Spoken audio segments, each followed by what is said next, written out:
Lots to talk about today in tech news, starting with Google's move against Skype to offer internet phone calls. Google will offer this phone service via Gmail. It's already there, in fact. Elias Makos is here with us as well. So Google, I'm losing my words, it's Friday. So Google is going up against Skype, and right now you can make phone calls anywhere in Canada and the U.S. for free. And it's not just from a computer to a computer. You can actually call a landline, which is a big deal. That's the big news, right? Because Google's always had this Google Voice Chat integrated into Gmail, but now you open up your Gmail, you got a little button that says call, you click on call, you type in the number, and you're talking to anyone in North America for free.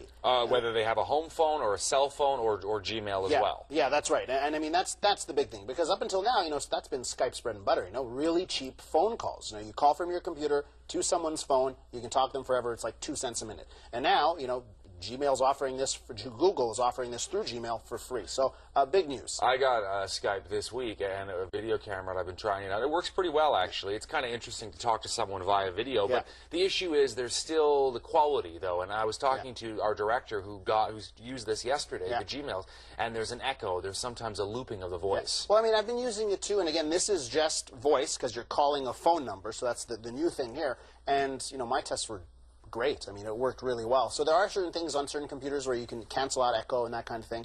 But, the question here is the timing.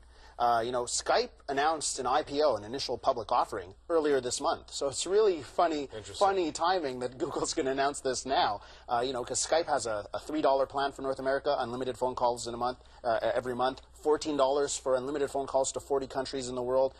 Google's also offering the cheap phone calls around the world. So, this is going to be a big battle. The question, and I guess the big problem as well is not just for Skype, but also for the Bells and the Rogers, right? Because you're pushing people away from the old telephone companies. Absolutely, and you have to ask, well, how's Google making money off of this? Because they still haven't said that, So, they're doing all this. It's free at least up until the end of the year. My guess is they're going to extend that, and how are they going to make money off of this? So obviously they're thinking about ways that they can monetize this. Okay, the U.S. cracking down further on Craigslist. We've talked about this at least twice before in the last year, going after these very popular online adult classified services, which are basically, I mean, let's be honest, almost like online prostitution services. Yeah, the big development here is that 17 attorney generals have banded together, sent a letter to Craigslist telling them to close their adult services. I have mixed views on this. Yes, it's clear that a lot of stuff is going down on the Craigslist adult services section, underage prostitution, that's happening. So-called massages. That's right, and some of it's just blatant. I mean, they're saying the prices and a whole bunch of endings. Exactly. But, the question is, do you really want to shut this down on Craigslist when you know where it's happening? If you close down Craigslist, it's not like prostitution is going to end the next day. It's just going to go to other websites and other places. And Craigslist makes a lot of money off it, too. Right? Yeah, that's where absolutely. I mean, talk about monetizing. Yeah, they're raking in the money. I mean, they say they monitor it. They don't do a good enough job.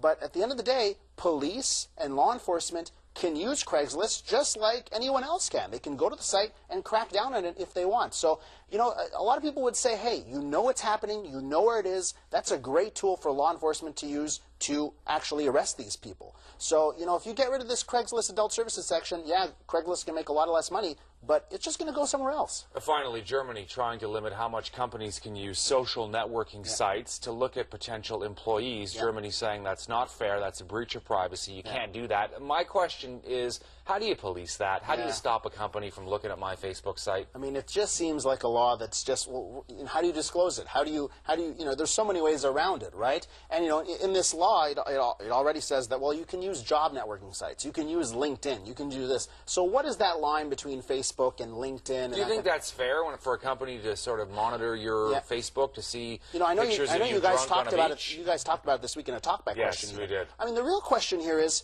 does it even work?